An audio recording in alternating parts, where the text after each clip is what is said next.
2014 delivered the greatest wide receiver class in NFL draft history, a benchmark of talent that stood unchallenged for over a decade until now. The 2024 draft featured an unbelievably skilled first round of pass catchers with remarkable talent extending well beyond the top 32 picks. So, which class of prospects is superior and which will be remembered as the best when we look back a decade from now? The 2014 class boasted two stars that would have led the college football ranks in both receptions and receiving yards in 2023, and neither were drafted as the number one receiver off the board when it came showtime in late April. In 2013, Davante Adams led college football with 131 receptions and finished a close second in receiving yards, amassing a total of 1,719. Despite being only a two-star recruit from Palo Alto High School in California, Adams quickly made a name for himself in college. In his freshman year, Adams caught 102 passes for 1,312 receiving yards and 14 touchdowns. His talent shone immediately, and Fresno State had landed a diamond in the rough that nobody else had seen. His sophomore year was somehow far superior to his freshman season, and he helped Fresno State to one of the greatest seasons in program history. Adams' 131 receptions and 1,719 yards with an astounding 24 touchdowns while pairing with Derek Carr led the Bulldogs to the Mountain West Championship and an 11-2 record tied for their single-season win record. While his performance in one of the country's most exciting offenses garnered plenty of attention, he still didn't quite claim the top spot on the receiving list. That accolade belonged to Brandin Cooks, a 5'10" wideout playing for Oregon State who originated from Lincoln High School in California. Cooks had been largely overlooked coming out of high school, much like Adams, but his development in college made him a star. Cooks cleared 1,100 yards in his breakout season as a sophomore, but it would be the following year that he really made his mark. Quarterback Sean Mannion had a sensational year with over 4,600 passing yards in the 2013 season, almost doubling his total from the previous campaign.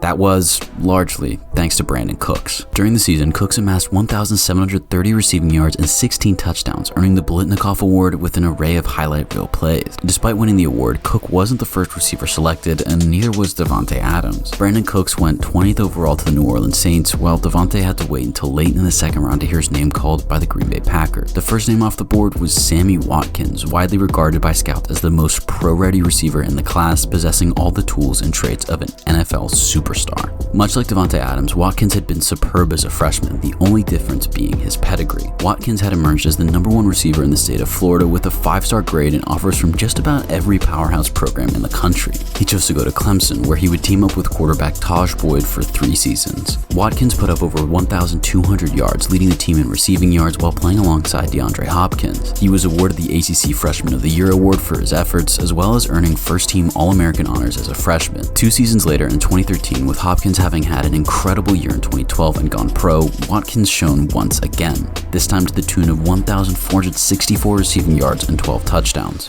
He was once again recognized as a first-team All-American and a finalist for the Biletnikoff Award. The Buffalo Bills selected Sammy Watkins 4th overall in the 2014 draft, making him the first receiver picked from a loaded class. 3 picks later, after Khalil Mack and offensive tackle Jake Matthews were chosen, the third and final Biletnikoff Award winner was selected. Mike Evans has made a Hall of Fame-bound name for himself as arguably the most consistent receiver in NFL history, reaching 10 straight seasons of over 1,000 receiving yards. He's one of just 3 players to have ever done so, joining Jerry Rice and Tim Brown in an elite group.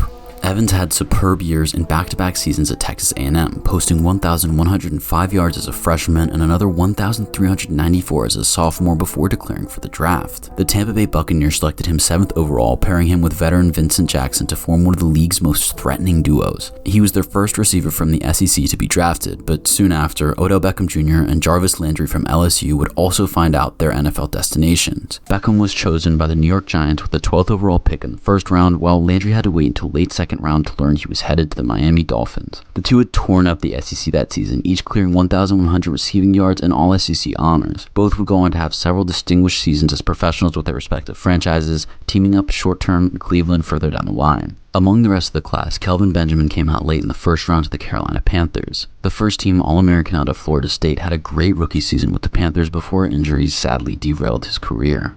The Jacksonville Jaguars went back-to-back with receivers in the second round, rebuilding an offense after first-round pick Blake Bortles with the addition of both Marquise Lee and Allen Robinson. Even Sammy Watkins, his teammate at Clemson, Martavis Bryant, made an impact at the NFL level, selected in the 4th round by the Pittsburgh Steelers. Not only was it a tremendous class of NFL prospects, but one that delivered in so many ways over the course of the last decade. Both Davante Adams and Mike Evans will be first-ballot Hall of Famers, and many have attempted to make a case for Odell Beckham Jr. Had he not run into relentless injury issues, he too would be among those recognized in Canton, Ohio.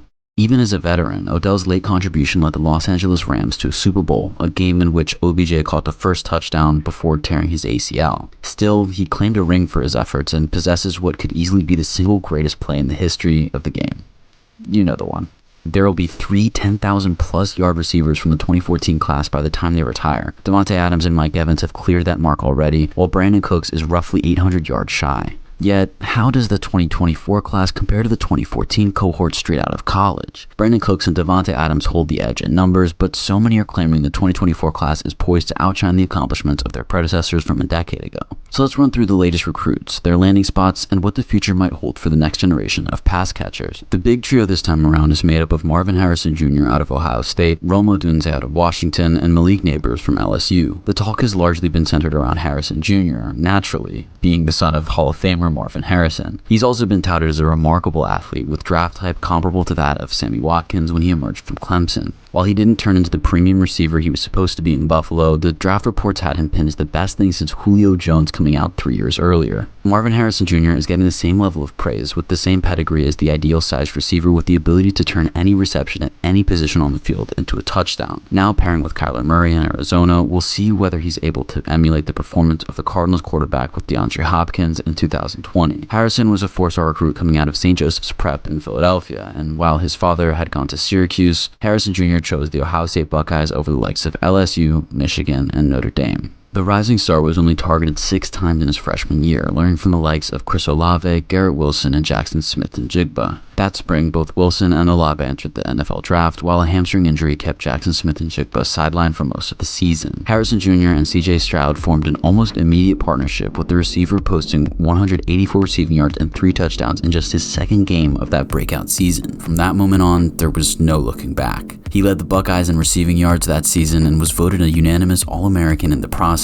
In 2023, despite C.J. Stroud moving on to the NFL and being replaced by Kyle McCord, Harrison was every bit as good. Once the new quarterback to receiver partnership found a little rhythm, Harrison posted 6 100-plus yard receiving games in the final 8 games of the year. He finished his college career with 26 receiving touchdowns in 2 seasons, with a career average of 16.9 yards per catch at Ohio State. The pedigree attached to his name at this point is off the charts, making him one of the most highly anticipated wide receiver prospects to reach the NFL since its inception. Anything less than a Hall of Fame career will be considered disappointing, placing immense pressure on the young man from day one. However, he's a 2-time unanimous All-American and Blitnikoff Award winner, capable of instantly altering the dynamics of an NFL offense. You could make a case for at least 3 players in this class having that level of impact from the jump. Malik Nabers is every bit as versatile as Harrison, and while it's the Ohio State alum that's demanded the lion's share of attention, some believe Nabers could be as good, if not better, at the next level. As a part of the struggling New York Giants offense, Nabers will immediately be the #1 option for Daniel Jones, who has been desperately longing for an elite receiver since coming into the league. Both LSU and Ohio State have been prolific producers of wide receiver talent in recent years, and Malik Nabers joins a list that includes current NFL superstars Jamar Chase and Justin Jefferson. Nabers hit his stride this past season while playing alongside Jaden Daniels from his first season in charge going into year 2, and the result was the highest scoring offense in college football with the nation's #1 yards per game total too. Nabers was a major contributor to that, originally a 4-star recruit out of Youngsville, Louisiana. He stayed close to home at LSU, and while he had just over 1,100 yards in his first 2 seasons combined, it was his 2023 breakout that cemented his skill set amongst the best in the class. There's an element of Malik Nabers' game that comes with untapped potential. His rise from 2022 to 2023 was astounding, and something that many LSU fans predicted. But is he done growing as a receiver? Nabers' post 3rd and final top 10 wideout is Rome Odunze, a 4-year Washington Husky who has been a standout at the position for the last 2. His landing spot might not appeal to the fantasy football community right away, but he is primed to spend many years playing at a high level with generational quarterback Caleb Williams in Chicago. Odunze emerged in 2022, boasting his first 1,000-yard season in the Huskies offense. But in 2023, he really shot through the rankings, with a playstyle emulating more of Mike Evans than that of the other 2 at the top of the 2024 draft. One of Odunze's greatest strengths is the ability to win at the catch point, no matter his position or that of his defender. He's a one-on-one nightmare for corners and safeties, and somebody who you can trust to come down with the football when you find him downfield. Washington's air raid offense supported the growth of Odunze, who took his 15.5 yards per reception and 7 touchdowns in 2023 2022 and turned it into 18.2 yards per reception and 13 touchdowns in 2023. He and Michael Penix Jr. formed an all-time connection, and Odunze led from the front as the Huskies surged to one of their best seasons in program history. The Elite Three in this year's class could rival that of any class that has come before them, but what made the 2014 class so legendary was its depth of talent, with great receivers emerging from the second round. The 2024 class has far greater depth, and if just one of those talents can reach the production levels of somebody like Davante Adams, the conversation might be over. While the 2014 class featured Brandon Cooks in the final third of round 1, as well as Allen Robinson, Marquise Lee, and Davante Adams in round 2, 2024's boasts so much talent beyond the top 3, including the duo from Texas. Kansas City's latest recruit, Xavier Worthy, and Indianapolis Colts rookie, Adonai Mitchell, provide completely different skill sets while both presenting a wild level of potential at the NFL level. One is the fastest man in NFL history, shattering the 40-yard combine dash record, while the other is a 6'3" receiver with exceptional skills as a route runner and elite explosiveness. Worthy isn't just a speedster though, he's electric after the catch and vitally productive around the line of scrimmage. Speed alone doesn't cut it in the league, as the previous record holder John Ross found out, but Worthy has more to offer as a true receiver, which will have many salivating at his potential in the league. AD Mitchell might be the biggest surprise breakout in the class. As far as speed, length, size, versatility, and production goes, he's got it all. Then there's Brian Thomas Jr., who we could be talking about with the other 3 in the top 10 had he been a true number 1 on his own team. Always the number 2 to Malik Nabers in the 2023 LSU offense, Thomas still cleared 1,000 receiving yards and posted 15 touchdowns, one more than that of Nabers. He's a scoring machine with a wealth of talent of his own, who is now expected to feature as a key weapon in his rookie year with the Jacksonville Jaguars. They felt so good about his arrival that they almost immediately released Zay Jones. The number of talented wide receivers who could turn into valuable players at the next level is off the charts with the 2024 class. We haven't even looked into Ladd McConkey, Troy Franklin, or Roman Wilson yet, all of which have exceptional abilities of their own and the potential to immediately feature as 1,000-yard receivers in the league. All 3 can be superb separators who could line up just about anywhere at the next level and cause all sorts of problems for their opponents. Ricky Pearsall will eventually feature in that category too, having landed in the league's most productive offense led by Kyle Shanahan in the San Francisco Bay. Xavier Legette is only just starting to realize the heights of his potential, having broken out in his 5th year of college football. Legette lost both of his parents, suffered injuries from a motorcycle accident, battled through the COVID season, and then finally got his shot in 2023. It's safe to say he took it. Legette posted 1,255 receiving yards and 7 touchdowns in 2023 after totaling 11 catches and 89 yards in 2022. His rise has been one of college football's biggest success stories, and while he might be a late bloomer, his ceiling is off the charts. Pairing with Deontay Johnson in Carolina, Legette has an opportunity to become a key feature for the Panthers early and often. We still have guys like Malachi Corley, who's reminiscent of a young Cooper Kupp, alongside Washington's Jalen Polk and Jalen McMillan. Then there's Keon Coleman and Johnny Wilson for Florida State, Vontez Walker from UNC, Brandon Rice from USC, son of NFL legend Jerry Rice, and Luke McCaffrey, younger brother of Christian McCaffrey. This class is stacked to the ceiling with outrageous talent at wide receiver, and we might be about to see one of the biggest rookie takeovers of the position in the history of the league. Keon Coleman is getting an unbelievable level of hype, having landed in Buffalo, where he'll compete to be the future wide receiver 1 for Josh Allen, replacing Stephon Diggs. Malachi Corley provided sneaky value for the New York Jets, and Jalen Polk and Javon Baker might be a duo to watch out for with Drake May in New England. The question now is,